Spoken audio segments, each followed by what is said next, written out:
Aujourd'hui, je vous propose une méditation à partir d'un passage de l'évangile de Matthieu au chapitre 25, versets 1 à 13, passage bien connu de la parabole des 10 vierges.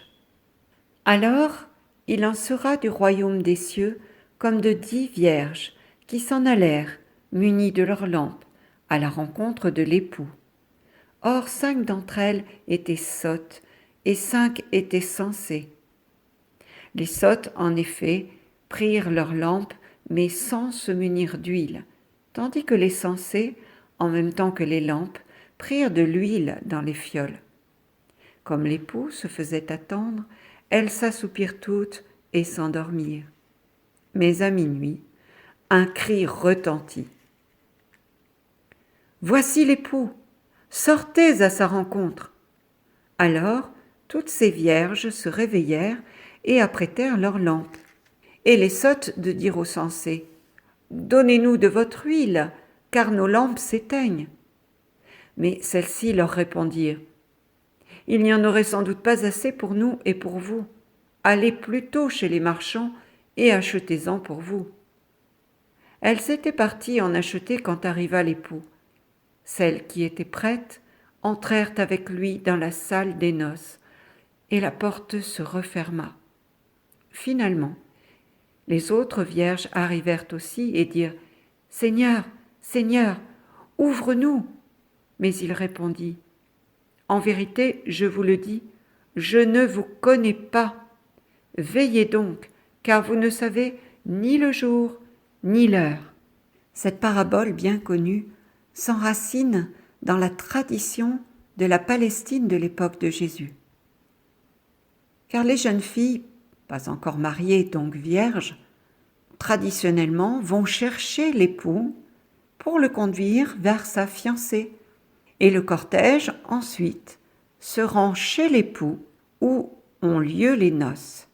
Le retard pouvait aussi faire partie de la coutume, car il pouvait y avoir un certain marchandage autour de la dot qui pouvait prendre un certain temps.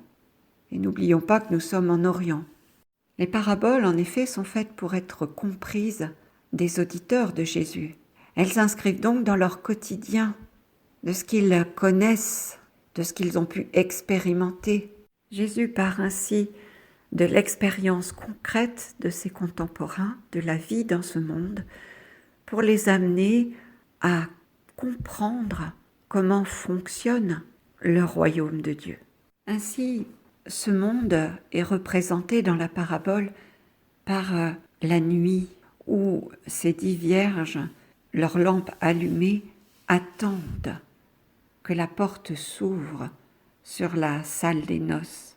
Et l'on peut donc penser que cette salle des noces, c'est le royaume de Dieu, où Dieu illumine, où Dieu est la vraie lumière. Ainsi que nous l'affirme le livre de l'Apocalypse, au chapitre 22, verset 5, « Il n'y aura plus de nuit, et ils n'auront besoin ni de lampe, ni de lumière, parce que le Seigneur Dieu les éclairera, et ils régneront au siècle des siècles. » Donc dans la nuit de ce monde, nous avançons par la foi, Dieu demeurant caché. C'est le symbole de la porte de la parabole. Dieu est derrière la porte. Il y a cette séparation entre le royaume terrestre et le royaume des cieux. Parce que notre Père, celui de la prière de Jésus, est aux cieux et nous sommes sur la terre.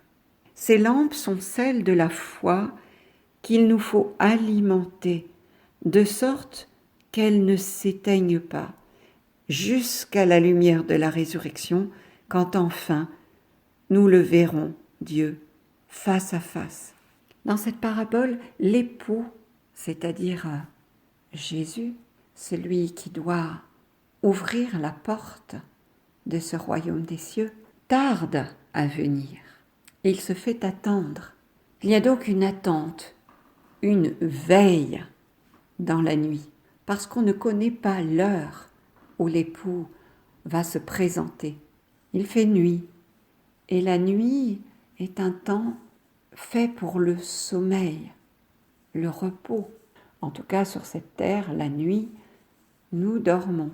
Et pourtant, Dieu nous demande de veiller. Dans les monastères, il y a des veilles dans la nuit, des temps de prière pris sur le sommeil.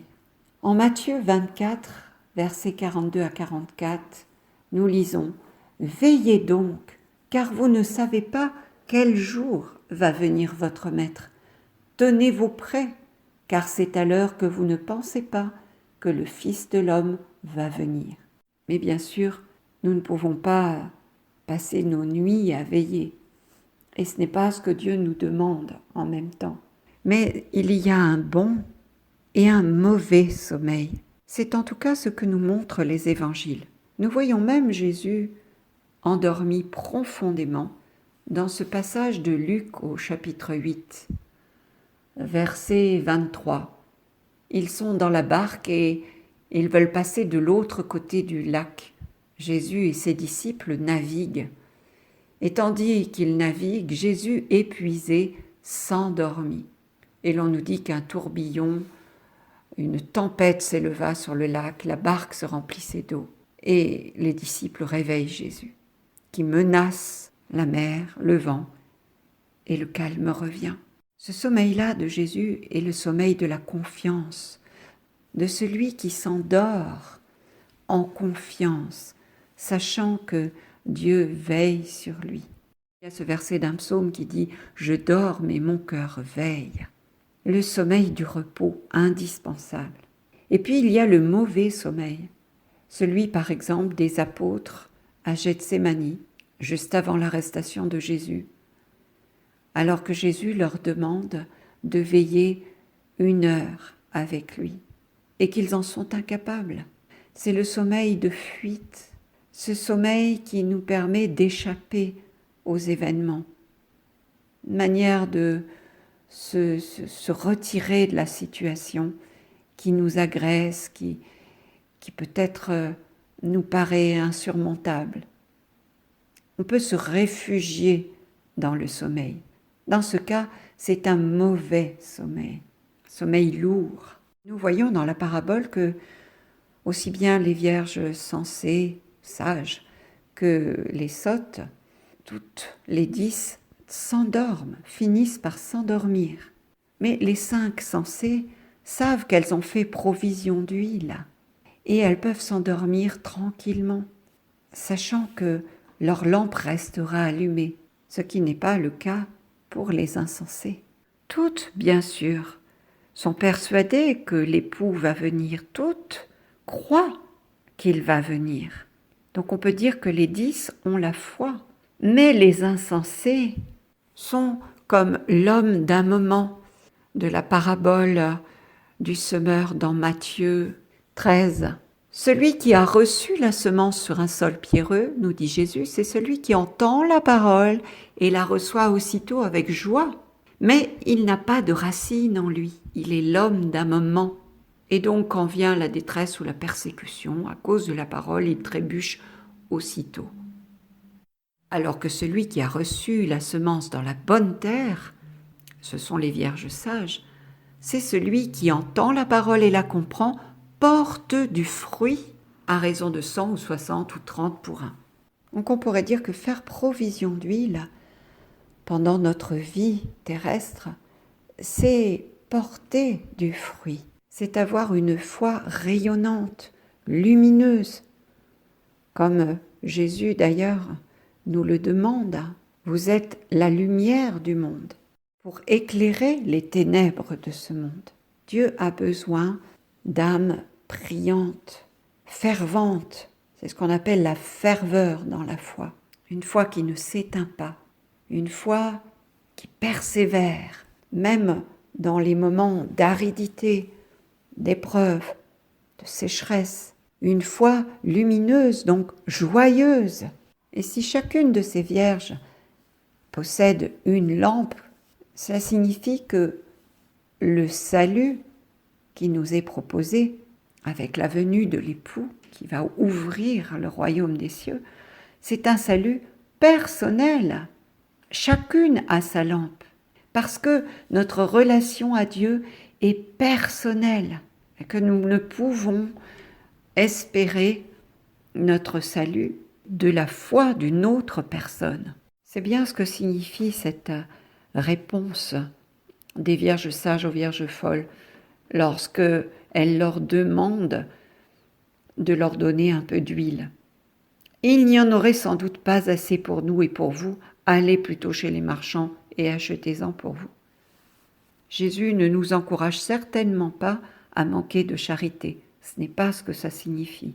Cela signifie simplement que notre démarche de foi, notre vie de foi, même si par moments nous la vivons collectivement, est d'abord une relation personnelle avec notre Dieu, en vue des noces de notre âme avec Dieu. Il nous faut donc pour cela nous rendre disponibles dès cette vie sur terre, en faisant en sorte que notre cœur soit disponible pour Dieu. De même que la fiancée se rend disponible à l'amour du fiancé. Et toutes ces jeunes filles de la parabole sont vierges, donc disponibles. Lorsqu'on est trop occupé par les affaires de ce monde, notre cœur est prisonnier d'un tas de soucis, de pensées, d'attaches de toutes sortes. Et certaines relations affectives peuvent parfois rivaliser avec notre amour pour Dieu. Et dans notre cœur, générer des conflits qui font qu'on n'est pas vraiment disponible pour Dieu. Ainsi, à travers cette parabole, Jésus nous invite à être vierge pour Dieu. Mais tout le monde n'est pas appelé à vivre une vie consacrée, dans un ordre religieux par exemple, comme les moines ou les moniales. Il s'agit d'une virginité du cœur, parce que ce qui compte pour Dieu, et on le voit bien entre ces vierges sages et ces vierges folles, c'est l'attitude du cœur. Car comme je le disais tout à l'heure, toutes ces 10 vierges ont la foi. Mais les vierges folles ont plus une foi de principe. On pourrait dire, comme ces gens qui disent oui, je suis chrétien, oui, enfin je crois qu'il y a quelque chose, qu'il y a un Dieu quelque part. Il doit bien y avoir quelque chose, je crois, oui, à une autre vie. Mais voilà, ça s'arrête là. Ou certaines personnes qui se réfugient dans une religiosité de convention, des pratiques un peu magiques.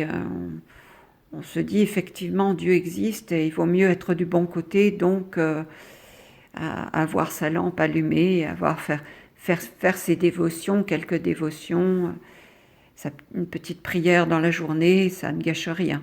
Voilà. Mais Dieu nous appelle à être comme ces vierges sages, à entretenir une foi vivante, une foi du cœur, une foi de désir amoureux, ce désir des noces, ce désir que toute jeune femme peut avoir connu quand, à l'âge à peu près de se marier, on participe à un mariage, et comme demoiselle d'honneur par exemple, et que l'on commence à se projeter soi-même dans une relation conjugale, amoureuse, dans laquelle on s'imagine comblé. Ces moments où l'on apprend à aimer, et l'idée même d'aimer et d'être aimé, de vivre un amour qui comble. C'est cela, la foi des vierges sages. Elles ont fait le plein de cet amour, d'un amour qui va les combler. C'est l'huile de la lampe, ce plein d'amour de Dieu et du prochain, parce qu'on sait que Dieu nous demande d'aimer notre prochain, parce qu'aimer Dieu, c'est aimer l'autre. Elles ont fait le plein de cet amour, d'un amour qui sera comblant, celui de la salle des noces, celui que l'époux va alors révéler. Alors on est plus à même de comprendre cette réaction de l'époux lorsque les vierges folles viennent frapper à la porte, disant « Seigneur, ouvre-nous », et qu'il leur répond « En vérité, je vous le dis, je ne vous connais pas ». Et l'on pourrait donner suite à cette réponse de l'époux avec ce passage dans l'évangile de Matthieu au chapitre 25, verset 41 et suivant. « Alors, le roi dira à ceux qui seront à sa gauche, « Allez-vous-en loin de moi, vous les maudits, dans le feu éternel préparé pour le diable et ses anges, car j'avais faim et vous ne m'avez pas donné à manger, j'avais soif et vous ne m'avez pas donné à boire, j'étais un étranger et vous ne m'avez pas accueilli, j'étais nu et vous ne m'avez pas habillé, j'étais malade et en prison et vous ne m'avez pas visité. » Alors ils répondirent eux aussi, « Seigneur, quand avons-nous vu avoir faim, avoir soif, être nus, étrangers, malades ou en prison, sans nous mettre à ton service ?» Il leur répondra, « Amen, je vous le dis, chaque fois que vous ne l'avez pas fait à l'un de ces plus petits, c'est à moi que vous ne l'avez pas fait. » Et ils s'en iront, ceux-ci au châtiment éternel et les justes à la vie éternelle. Alors c'est vrai, cette attitude de l'époux peut nous paraître dure, comme celle du roi de la parabole de Matthieu, mais en réalité, Jésus nous met en garde sur le fait qu'il ne suffit pas d'avoir la foi, de croire que Dieu existe et qu'un jour nous le verrons pour pouvoir entrer dans le royaume de Dieu. Ça n'est pas suffisant pour entrer dans la vie éternelle, en présence de Dieu. Notre foi doit être vivante, éclairante. Et la foi, nous dit saint Paul dans Romains chapitre 10, verset 17, vient de ce qu'on entend. Et ce qu'on entend vient de la parole de Dieu. L'importance de la parole de Dieu pour entretenir notre foi, pour faire qu'elle reste vivante tout au long de notre vie, c'est la parole qui nous permet de l'entretenir, de la vivifier. Ainsi que nous le rapporte le psaume 119, « Ta parole est une lampe à mes pieds et une lumière sur mon sentier. » Oui, la parole éclaire notre vie de foi. Nous en avons besoin.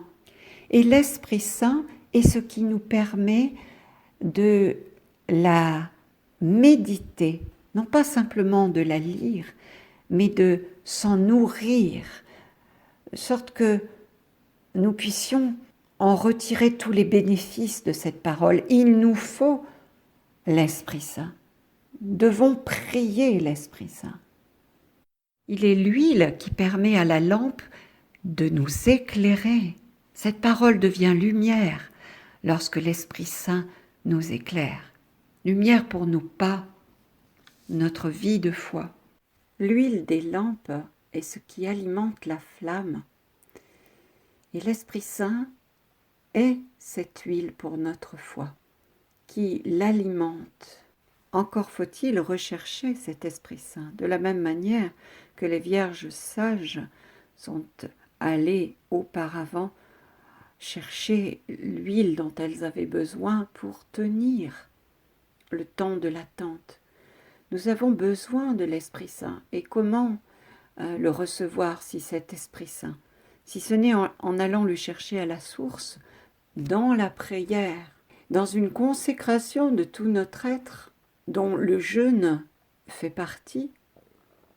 Lorsqu'on se consacre à Dieu, on est amené à renoncer à certains biens ou pratiques de ce monde. Comme nous le dit Jésus, vous êtes dans le monde, mais pas du monde. Et puis, il y a la charité, les œuvres de miséricorde. En effet, on peut voir qu'en grec, les deux mots huile et miséricorde sont homophones, ils se disent de la même façon. En Éphésiens chapitre 6, verset 18, saint Paul nous exhorte en disant « Restez éveillés, soyez assidus à la supplication pour tous les fidèles. » En effet, notre prière est un acte de miséricorde pour le monde entier. à la fois pour ceux qui croient, mais aussi pour ceux qui ne croient pas. Notre prière porte ce monde, le présente à Dieu. Et dans l'Ancien Testament, l'huile revêt un sens très particulier puisqu'elle sert à oindre tout ce qui est consacré à Dieu. Le psaume 23 au verset 5 dit ceci: « Tu oins d'huile ma tête et ma coupe déborde. » Et puis en 2 Corinthiens 1 verset 21, « Et celui qui nous a affermis avec vous en Christ et qui nous a oints, c'est Dieu. » Et puis encore dans les Actes, chapitre 10, verset 38, « Vous savez comment Dieu a oint du Saint-Esprit et de force Jésus de Nazareth qui allait de lieu en lieu en faisant du bien et guérissant tous ceux qui étaient sous l'empire du diable, car Dieu était avec lui. » Celui qui est oint de Dieu, c'est le Christ. C'est lui l'époux que les vierges vont rejoindre dans la salle des noces. C'est lui qui encore fait dire à Paul dans la lettre aux Hébreux chapitre 1 verset 9, « Tu as aimé la justice et tu as haï l'iniquité, c'est pourquoi, ô Dieu, ton Dieu t'a oint d'une huile de joie au-dessus de tes égaux. » Cette huile dont les vierges sages ont fait provision est aussi un symbole des provisions divines, de cette joie promise par Jésus à ses disciples. Il leur dit avant sa passion, « Vous me reverrez et votre cœur sera dans la joie, et ma joie, nul ne pourra vous l'enlever. » Oui, cette joie inaltérable de la vie éternelle, fruit de la résurrection de Jésus, notre Seigneur. Cette huile de joie, c'est aussi l'huile de la veuve dans le 2e livre des Rois, au chapitre 4, nous rapporte ce passage de l'Ancien Testament. La femme d'un des prophètes implora le prophète Élisée en disant « Ton serviteur, mon mari est mort. Tu sais que ton serviteur craignait le Seigneur. Or le créancier est venu prendre pour lui mes 2 enfants comme esclaves. » Élisée lui demanda « Que puis-je faire pour toi? Dis-moi ce que tu as dans ta maison. » Élie répondit « Ta servante n'a rien du tout dans sa maison, juste un peu d'huile comme parfum. » Il reprit « Va, emprunte au dehors des vases à tous tes voisins, des vases vides et pas en petit nombre. Puis rentre chez toi, ferme la porte sur toi et sur tes fils, verse de l'huile dans tous ces vases. Une fois qu'ils seront pleins, mets-les de côté. » Elle le quitta, ferma la porte sur elle et sur ses fils. Ceux-ci lui apportaient les vases et elle y versait de l'huile. Lorsque les vases furent remplis, elle dit à son fils « Apporte-moi encore un vase. » Il lui répondit « Il n'y a plus de vase. » Alors l'huile cessa de couler. Elle va informer l'homme de Dieu qui lui dit « Va vendre l'huile et acquitte ta dette. Tu vivras du reste, toi et tes fils. » Nous pouvons évidemment imaginer la joie de cette veuve qui ainsi peut vivre et vivre même dans l'abondance parce qu'il en reste. Non seulement elle a pu payer sa dette, mais en plus elle a de quoi vivre et pour longtemps, elle et ses enfants. Oui, cette huile qui nous dit que Dieu prend soin de nous, il assure les provisions dont nous avons besoin pour attendre la venue de notre Seigneur, son retour, pour continuer sur cette terre l'œuvre de notre Seigneur Jésus, comme il nous est dit au livre d'Isaïe. « Car l'Esprit du Seigneur est sur moi, parce que le Seigneur m'a consacré par l'onction, et nous sommes baptisés. Il m'a envoyé annoncer la bonne nouvelle aux humbles, guérir ceux qui ont le cœur brisé, proclamer aux captifs leur délivrance, aux prisonniers leur libération, consoler tous ceux qui sont en deuil, dans Sion, mettre le diadème sur leur tête au lieu de la cendre, l'huile de joie au lieu du deuil, un habit de fête au lieu d'un esprit abattu. Et puis plus loin, parce que moi, le Seigneur, j'aime le bon droit, je leur donnerai la récompense. Je conclurai avec eux une alliance éternelle. Et cette alliance, c'est la porte du ciel qui s'ouvre, c'est la salle des noces qui s'ouvre, c'est ce réveil, cette nouvelle Pentecôte que nous constatons un peu à travers le monde en ce moment. C'est cette promesse que Dieu nous fait d'unir notre humanité à sa divinité. Ce que le prêtre réalise lors de la messe en mettant cette petite goutte d'eau dans la coupe de vin où il prononce ces paroles. Alors je pourrais donner un témoignage personnel, et c'est vraiment personnel. C'était le point de départ de ma conversion lors d'une retraite dans une petite communauté où se vivait tous les vendredis une prière de guérison pour les personnes qui étaient là de passage. Il y avait dans cette communauté une icône, une grande icône orthodoxe de Marie, porte du ciel. On voit Marie portant l'enfant Jésus sur son bras qui lui-même tient dans la main le rouleau de la parole. Et il y avait autour de cette icône des cierges qui brûlaient. Nous étions en train de prier. Je n'avais aucune idée de ce qui pouvait bien se passer, se dire, et j'étais bien loin de comprendre tout ce qui se passait. Je regardais plutôt mes camarades à droite et à gauche qui semblaient savoir, eux, ce qui pouvait bien se dire et se faire dans cette prière.